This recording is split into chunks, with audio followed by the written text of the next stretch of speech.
Olá, você que acompanha a programação da TV Suprem. Olá, tudo bem? Nós estamos aqui para apresentar o 2022, o Brasil que Queremos painel. A estreia do 2022 painel trouxe como tema o futuro da educação, que foi discutido por especialistas da área de educação. Hoje, o tema do segundo programa vai ser a construção geográfica do espaço. Para falar sobre o assunto, foram convidados os professores da Universidade de Brasília, Aldo Paviani e Nelba Azevedo Pena, e a doutoranda em Geografia, Ananda de Melo Martins. Os convidados explicam, por exemplo, por que a expansão e ocupação do território brasileiro ocorrem de forma desigual. E essa distribuição desigual de terras contribui para a enorme desigualdade social que o país tem enfrentado. E um exemplo desse contraste, Maurício, são os centros e periferias de grandes espaços urbanos, a exemplo aqui de Brasília. Veja ainda como se deu a formação do território brasileiro e o que tem sido feito para garantir o seu desenvolvimento sustentável. Acompanhe o debate.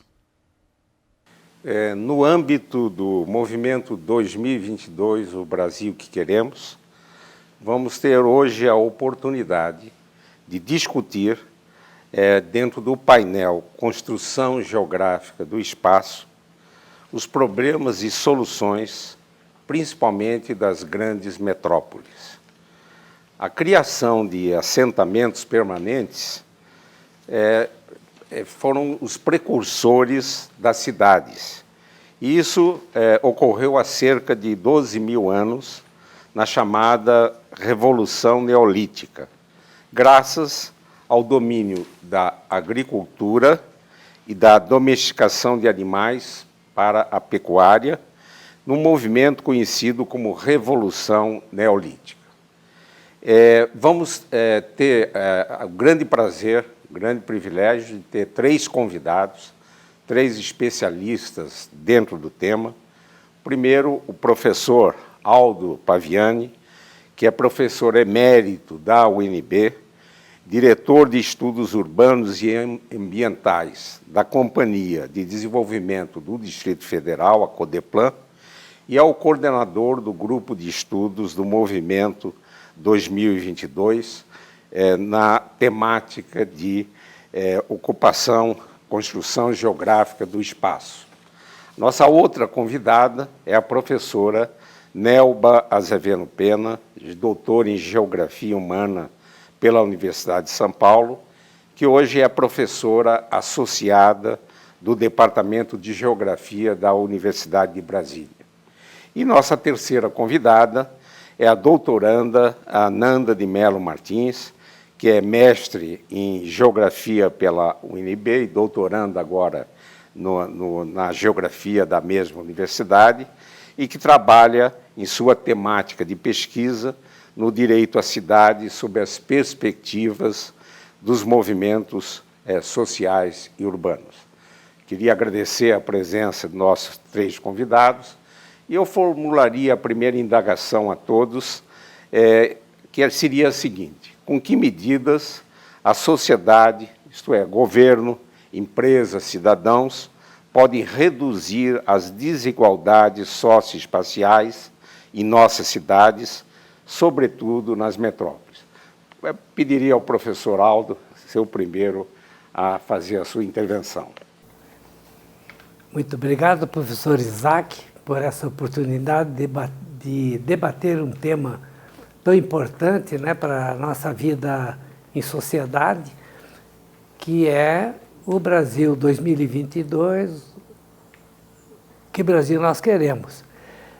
E nós queremos um Brasil menos desigual, como a pergunta formulada. Naturalmente, o Brasil não encontrou um caminho ainda exequível para a redução das desigualdades, tanto que as nossas metrópoles têm, na sua própria paisagem, a desigualdade estampada, sobretudo nas favelas e nos bairros nobres, como se dizem.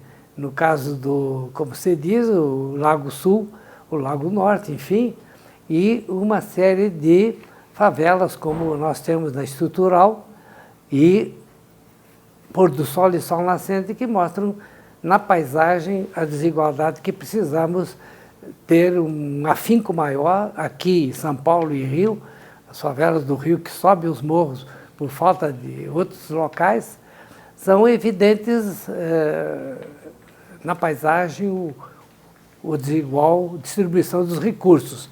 E as medidas que se pensa, acredito que já deveria ter vindo desde a abolição da escravatura, em que os bens fossem já equanimamente distribuídos na sociedade.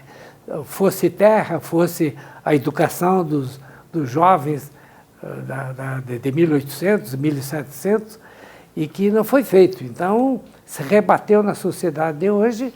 A gente nota uma desigual distribuição do serviço de educação, já desde o fundamental, ensino médio e superior, que não atinge a população de maneira plena. Uma outra coisa seria também uma melhor distribuição dos salários, das atividades, né? Nós temos em Brasília, por exemplo, 290 mil desempregados, o que se reflete, evidentemente, numa distribuição no espaço de pessoas que executam tarefas elementares, os chamados bicos. Então, quer dizer, isso mostra que as atividades não estão bem distribuídas. No plano de pilotos se tem altos salários, sobretudo no Congresso Nacional e nos tribunais, e em algumas empresas também, enquanto que nas chamadas cidades satélites pouca atividade pode ser exercida, está melhorando, mas ainda é cerca de 53%, segundo dados da Codeplan. Então, temos um problema sério pela frente e é por isso que esse programa do 2022, Brasil que Queremos, é efetivo para indicar caminhos para um futuro melhor. Professora Nelba. Gostaria de agradecer também, professor Isaac, de estar presente nesse programa que debate temas que são de grande interesse da sociedade, né? E nós, na geografia, temos assim uma preocupação muito grande com as desigualdades, porque é um problema extremamente complexo que atinge a grande maioria das cidades, a grande maioria da população, e também porque se fala nisso há tempos e que existem muitas propostas de melhoria de desigualdades que não se realizam. A gente está vendo aí que elas não se realizam. Historicamente, vem se aprofundando essas desigualdades nas cidades. Então, uma das discussões da produção do espaço na geografia é justamente de que a sociedade não gera relações sociais apenas, ela gera também práticas espaciais. E essas práticas sociais, espaciais também, elas têm uma relação muito grande entre tudo que se faz socialmente e que se transforma no espaço, nessa sociedade que nós temos, desigual, contraditória, conflituosa, né? Então, essas práticas materializam no espaço, com diferentes formas, com diferentes conteúdos, essas desigualdades, que são bastante heterogêneas. Então, a geografia tem uma particularidade muito grande nessa relação entre espaço e sociedade, estudando esse espaço com essas características que a gente está falando, desigual, contraditório, etc. E que, como diz o nosso grande professor, o Milton Santos, isso está acontecendo diante dos nossos olhos e nós não encontramos, muitas vezes, uma explicação que possa diminuir um pouco essas questões de desigualdade. E nessa relação espaço-sociedade, o professor Milton Santos define que existe uma dialética porque ele interfere um sobre o outro. A sociedade cria um espaço, produz um espaço, e esse espaço também interfere sobre essa sociedade. E essas relações que a geografia tem estudado e tem prestado muito atenção nesse processo de produção de desigualdades e de segregação nos espaços, não só urbanos, mas nos espaços rurais também. Então, o meu pensamento é de que as políticas públicas devem contribuir de maneira muito eficaz no estudo dessas relações, de não pensar só em como produzir relações sociais para diminuir a desigualdade, mas como essas relações sociais se projetam e se materializam em espaços mais iguais, né? A gente combatendo desigualdade, a gente pensar em espaços mais iguais e pensar por que as políticas públicas não transformam as políticas em espaços mais justos. Porque se fala muito na existência de uma desigualdade social, mas a gente não pode esquecer que nós também temos que lutar por uma igualdade espacial e que um interfere no outro. Uma política que fica só na intenção de transformar espaços mais justos em sociedades menos desiguais, a gente tem que pensar também como que esse espaço contribui para essa desigualdade.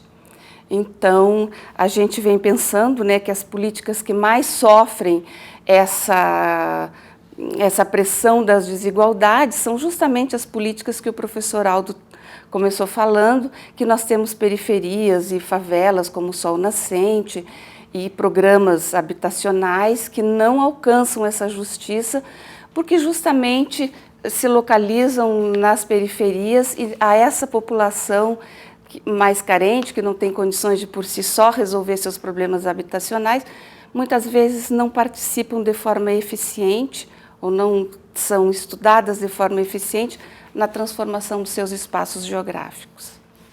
Ananda, por favor. Eu também quero agradecer a oportunidade de participar desse espaço, né? Junto com o professor Isaac, a professora Nelba e o professor Álvaro, é uma honra estar aqui com vocês. E, bom, a professora Nelba já colocou toda essa diversidade que a gente tem na constituição da cidade, né? E partindo disso, dessa complexidade, a gente vê que tem diversos interesses que se sobrepõem ou se enfrentam de acordo com o que está sendo colocado em questão em termos da formação das periferias, dos grandes centros metropolitanos, né? E essa pactuação de interesses não necessariamente se dá de forma harmônica, né? Não é uma conformação, como disse a professora Nelba, muitas vezes conflituosa, de que ponto da cidade a gente está falando, né?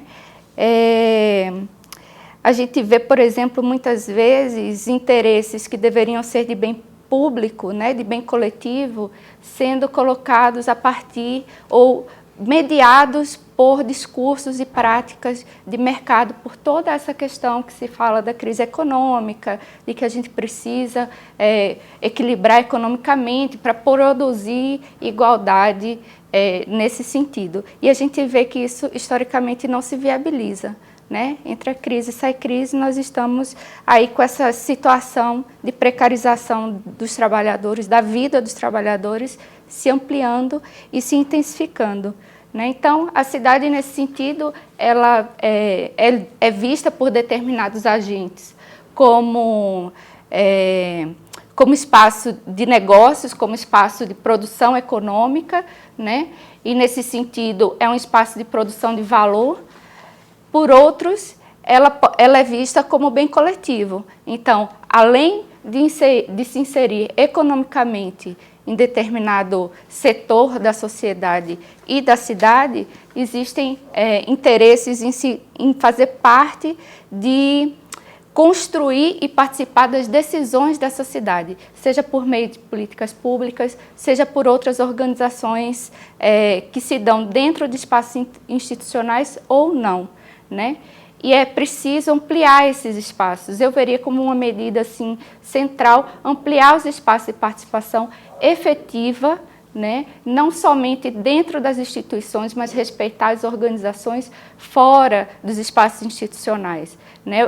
Por exemplo, a lei que tenta criminalizar, por exemplo, ações de movimentos sociais vai de encontro a essa possibilidade. Se nega um espaço de reivindicação legítimo, que são as ruas, que é a conformação, que são reivindicações que vêm justamente dessa classe mais precarizada. Então, ampliar esses espaços de participação efetivamente dentro dos espaços institucionais e fora deles é algo que é importante, porque essas reivindicações revelam questões objetivas como moradia, como trabalho, como mobilidade urbana, mas elas também trazem questões subjetivas que são importantes na conformação dessa diversidade da cidade, como a cultura, o lazer. E isso vem reivindicado pelos movimentos sociais urbanos, historicamente também, né? A questão é a gente pensar se entre todos os agentes sujeitos que estão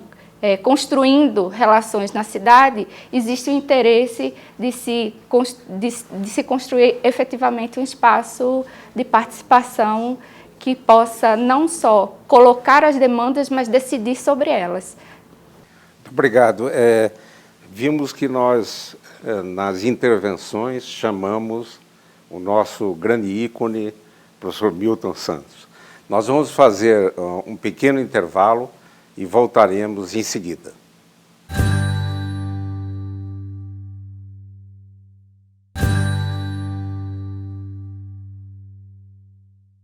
Voltamos com os nossos convidados para o segundo bloco desse painel e eu formularia uma indagação no sentido que a evolução urbana e regional demonstra desrespeito aos biomas e tudo que eles representam em termos de água potável, flora, fauna, etc. Em que medida a escola é um instrumento eficaz para educar as crianças sobre a necessidade de se manter os biomas para o futuro da vida nas regiões e cidades do continente americano e do mundo? Professora Nelba. O caminho que eu acho que a gente discute esses biomas e essas questões é no sentido da vulnerabilidade que as populações se tornam vulneráveis mediante essa questão ambiental, de a gente ver os biomas, as enchentes, as chuvas ácidas e essas questões que estão preocupando em termos de globalização, o aquecimento global, em tudo aquilo que diz respeito à banalização da vida. Porque a gente vê vidas humanas rolando pelas encostas, pelas ruas que se transformam em rios, sobre essas mortes que a gente vê, inclusive, quando a natureza se torna um desastre realmente, nos tsunamis e eventos desse tipo. Sem perceber que as cidades, elas se instalam sobre biomas. A nossa vida toda está sobre biomas. Brasília mesmo, sobre o bioma cerrado, bacias várias, bacia do Paranoá e etc. Né? Então, toda ação humana, a gente vem percebendo que ela é potencialmente consumidora de espaços, seja nosso espaço onde a gente vive, seja dos espaços naturais, chamados os biomas. Então, a dificuldade que eu penso de propor cidades, sociedades mais sustentáveis e pensar os biomas e a natureza, ela deve ser analisada na perspectiva dessa relação entre o espacial e o social. E essa dificuldade, ao meu ver, provém dessa complexidade, né? O que é natureza, o que é sociedade e como eles estão relacionados e como interferem um sobre o outro. Então, a sustentabilidade, eu creio que se realizaria envolvendo também a produção do espaço nas políticas públicas, que eu acho que tudo parte de como o Estado envolve a sociedade e como a sociedade envolve políticas públicas para transformar essas políticas em espaços sustentáveis. Então, eu acho que esse par dialético centro-periferia ilustra, que a gente falou no outro bloco, ilustra bem essa dicotomia, porque a gente vê que as cidades estão cada vez mais se estendendo sobre grandes espaços, consumindo grandes biomas, utilizando grandes quantidades de água, até mesmo pela produção rural. Então, não só as atividades urbanas, mas as rurais também absorvem quantidade de água. E como se usa essa água? Como se usa os cerrados para plantar? Então, essa relação de como a sociedade consome espaços e como o nosso modo de produzir numa sociedade bastante consumista, como que essa relação pode se tornar sustentável. Então, eu acho que são políticas, tanto públicas quanto privadas, que devem ser pensadas em termos de uma reflexão do que é o conceito hoje de natureza, como que esse conceito de natureza interfere na sociedade e como esse processo da natureza enquanto processo humano, enquanto dádiva, elas provocam esse consumo exacerbado muitas vezes e outras vezes não. Então a gente espera que os problemas naturais se solucionem por eles mesmos. Então, o ano passado a gente estava aqui noticiando, lendo dos reservatórios que estavam inclusive usando a água do volume morto e que isso era muito prejudicial porque ia haver racionamento de água, racionamento de energia por conta que não tínhamos chuvas. Então, a gente fica só no problema que é ambiental, mas e o social? Como é que a gente está usando essa água? Como que se relacionam esses processos? As chuvas também, as enchentes. Como esse ano a gente está vendo que choveu muito, as represas, os reservatórios estão cheios, então como que a gente está tratando as pessoas que estão prejudicadas pelas chuvas? Então, são as chuvas que desabrigam as pessoas. Porque o rio choveu muito, o rio encheu, deu enchente, as pessoas estão desabrigadas. E não se pensa como que essas pessoas estavam antes. Nós estamos dentro de um bioma. Não só ensinar os biomas em separados e não só ensinar os processos humanos por outro lado, mas fazer essa reflexão de como nós, enquanto sociedade, estamos produzindo e consumindo o espaço geográfico.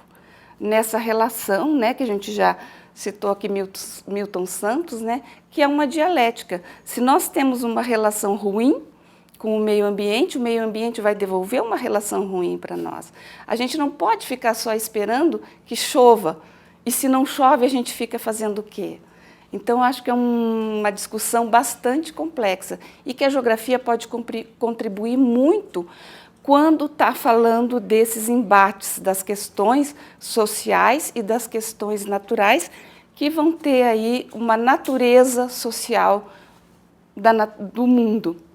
Eu perguntaria ao professor Aldo qual é a responsabilidade nossa sob o ponto de vista dessas transformações geográficas com as gerações futuras. Para analisar o problema futuro, eu daria um passo atrás olhando a nossa história. Como é que a colonização se deu na América Latina, na América do Norte e, claro, na Ásia, na Europa. Foi no sentido de que o ambiente natural, quer dizer, eu não concordo muito quando se fala em meio ambiente, porque o ambiente é total. Milton Santos, como já foi referido, ele falava numa totalidade espacial em que o homem está incluído na natureza.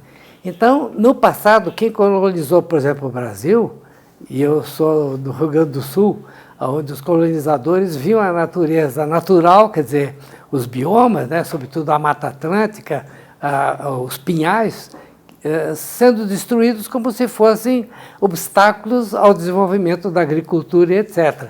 Então, não se tinha uma tecnologia agronômica capaz de cultivar o solo com a preservação do bioma, da Mata dos Pinhais, e tanto no Paraná, em Santa Catarina, no Rio Grande do Sul, como no resto do Brasil hoje, olhando para o futuro, o que vai restar daqui a 50, 100 anos na Amazônia?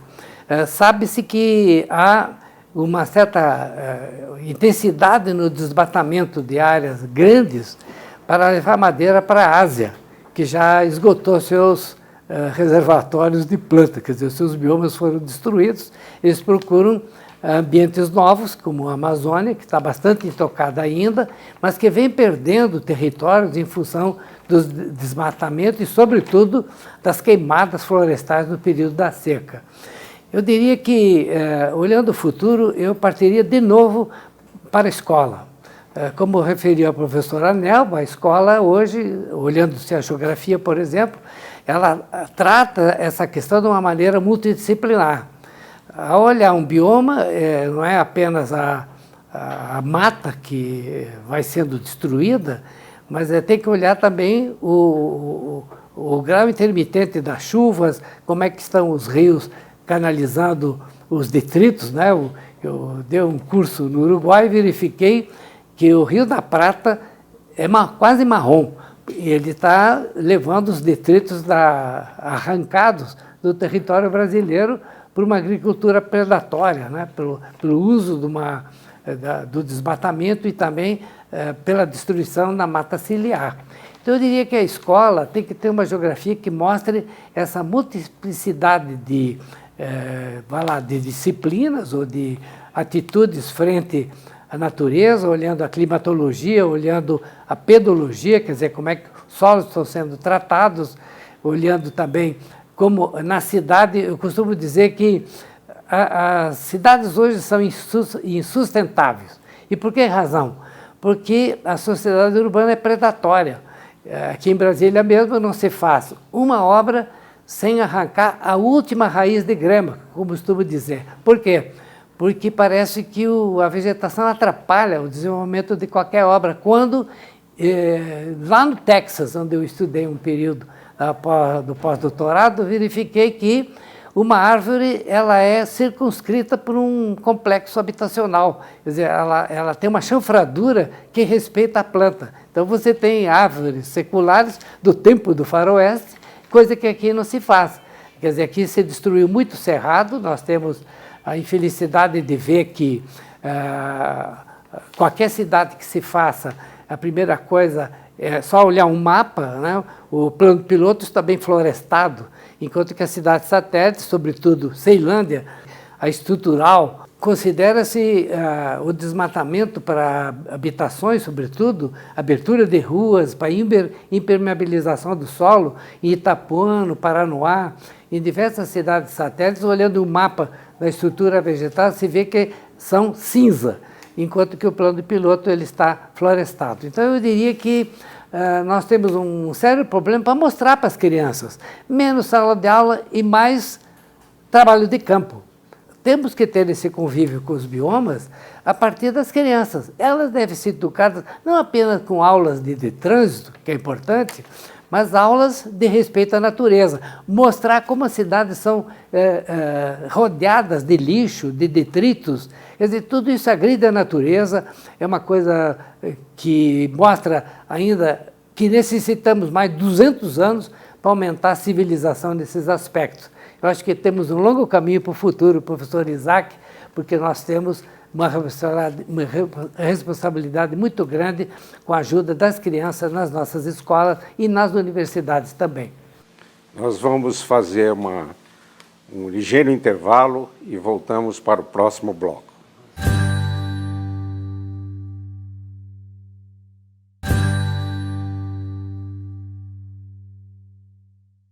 Voltamos para o terceiro e último bloco do nosso painel e eu gostaria de mudar um pouco o foco, pensando no Distrito Federal. Brasília foi planejada para ser uma cidade com equidade social, minimizando os problemas das grandes metrópoles, e nos parece que nós estamos tomando outros caminhos. Gostaria que os nossos convidados, rapidamente, cada um em 1 minuto, fizesse um comentário sobre como é que nós estamos caminhando aqui na nossa capital, Brasília. Professora Nelba. Bem, o Distrito Federal tem características muito diferentes do resto do país, até por esse projeto do Lúcio Costa, né? Projetou o plano piloto de Brasília, e em torno desse projeto surgiu uma cidade, vamos falar assim, né? Porque essa cidade surgiu porque ela já estava, vamos dizer assim, que eu tenho um pensamento um pouco contrário do que vem sendo dito, ela surgiu antes ou junto no projeto, porque o Lúcio Costa projetou cidades satélites e já escreveu no projeto dele que não poderia, que o projeto dele, do Plano Piloto de Brasília, não poderia ter favelas. E ele diz assim, usa esse termo, né? Não poderia ter inquistação de favelas na cidade nem no urbano. Então, quando o Aldo sempre frisa, né, professor Aldo, que Taguatinga surgiu antes, surgiu em 58, porque Brasília não poderia ter acomodações. Então, a gente vê que Brasília surgiu de um projeto sempre político, desde o concurso do Plano Piloto, depois a formação das cidades satélites, e hoje a gente vê que essas cidades satélites estão sendo reformuladas tanto pelo público como privado. A gente vê grandes extensões, eixos de crescimento urbano, promovidos ou pelo Estado ou pela iniciativa privada. O Estado formou as cidades satélites, que hoje são cidades das regiões administrativas, e o privado hoje forma os condomínios, né, os condomínios privados, também sobre a periferia. Então, nós temos vários eixos, posso dar como exemplo o eixo privado, né, que vai do Plano Piloto, passa por São Sebastião e vai até Goiás, onde tem vários condomínios das classes mais ricas. Não sei se nessa ordem, mas o Dama, o Santa Mônica, e termina lá com o Alphaville, já em Goiás. Então, a cidade se expandindo sobre os biomas, sobre áreas de proteção ambiental, sobre áreas rurais, a urbanização vai tomando conta. E, na perspectiva de Brasília, para falar rapidamente, então esses eixos, duas direções de crescimento urbano, tanto privado como público, eles têm que ser pensados com muita responsabilidade pelo Estado, porque formam desigualdades muito grandes e colocam, empiricizam esse processo que já foi definido como espoliação urbana. Então, eu acho que Brasília poderia continuar, ou poderíamos fazer um planejamento urbano, porque Brasília tem muitas possibilidades com a terra pública de fazer outra coisa. Então, eu acho que deveríamos pensar como fazer uma cidade, até para exemplo desse Brasil que queremos. Que Brasil que queremos, transformando o espaço das cidades em espaços mais dignos de moradia urbana e também rural. Obrigada. Professor Aldo, quais seriam os caminhos para a gente resolver esse problema aqui da nossa capital? Novamente, temos que nos reportar aos primórdios, não é? O Lúcio Costa, Niemeyer, Juscelino queriam uma cidade fechada no plano piloto. Todavia, foi uma época de seca no Nordeste e a migração, que procurava sair do problema nordestino, migrou para Brasília num volume grande. Tanto que, quando Brasília foi inaugurada, ela já tinha 157 mil habitantes. Isso resultou que, como a professora Leva referiu, aconteceu a antítese do planejamento, que foi o improviso. O grande inimigo do planejamento de Brasília foi o improviso de Taguatinga, que destruiu o plano inicial da cidade fechada no plano piloto. E mais, sucessivos governos criaram loteamentos ou assentamentos urbanos longe do plano piloto, apenas com moradia, sem ter em consideração que alguém teria que morar e trabalhar próximo da sua residência. Então, você criou um movimento centrípeto no sentido de que as pessoas que moram nas RAs, quer dizer, nas regiões administrativas, que eu ainda chamo adequadamente de cidades satélites, migram todo dia no chamado commuting, no movimento pendular, de manhã para o trabalho e de volta para casa no fim da tarde. Isso está sendo modificado um pouco, tanto que algumas cidades, como Taguatinga, Gama, Sobradinho, já tem mais de 50% das posições de trabalho na própria localidade, mas são trabalhos de baixa remuneração. enquanto que a alta remuneração é executada no plano piloto. Então, eu diria que para nós arrumarmos isso, tínhamos que, primeiro, verificar quais são as vantagens do polinucleamento que se fez aqui e na periferia metropolitana que se formou, no anelo externo, né, na coroa de cidades ao redor do Distrito Federal. São 12 municípios que fazem parte, com Brasília, da área metropolitana, como eu assim denominei já há algum tempo. E que, naturalmente, fora daqui, se reproduziu também uma pontualização de cidades distantes umas das outras e também apenas para moradia, sem local para trabalhar na própria localidade, na própria cidade periférica. Então, eu diria que manter esse padrão polinucleado é muito melhor do que fazer o contrário, que seria a conurbação. Juntar tudo e formar uma São Paulo a exemplo de Águas Claras, que é um paliteiro, que é de difícil ambiente, porque se cria até uma ilha de calor pelo reflexo do sol entre os edifícios, né, que é uma coisa também ambientalmente importante. Quer dizer, eliminar a possibilidade de destruir o polinucleamento, porque há vantagens com o ambiente vegetal que existe entre uma cidade e outra, mas tem que colocar nessas cidades local que evite cada vez mais que as pessoas se desloquem para trabalhar em outro lugar.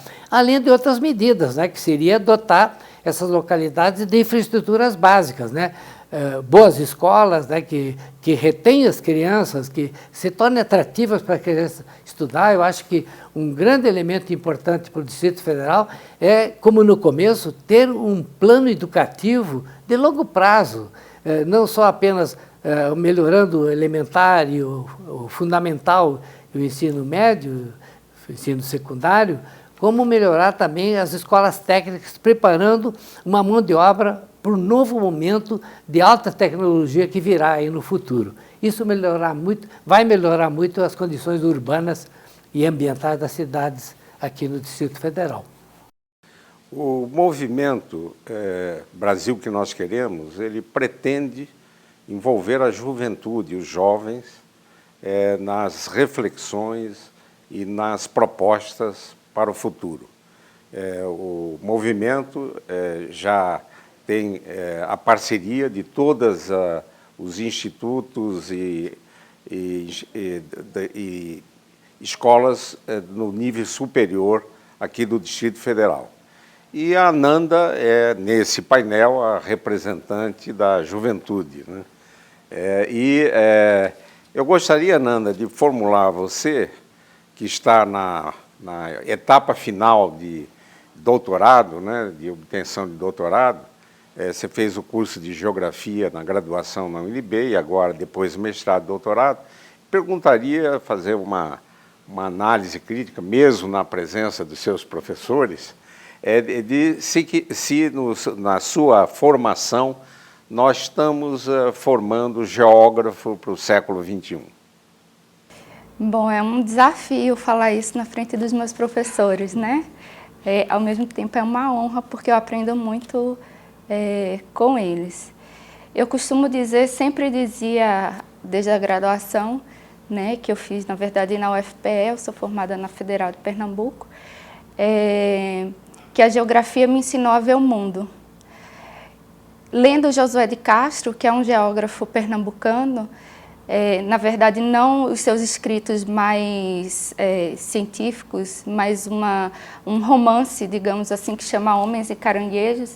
Ele conta uma história de um menino que, a partir da experiência em contato com o mangue, que é um dos principais, né, espaços de Recife, como é que ele passa a ver o mundo, os conflitos, a diversidade da cidade e tudo isso, né? Então, a geografia me despertou esse processo. É a lente com que eu vejo o mundo, e ele se tornou mais diverso, mais rico, por tudo que a professora Nelba colocou, o professor Aldo também.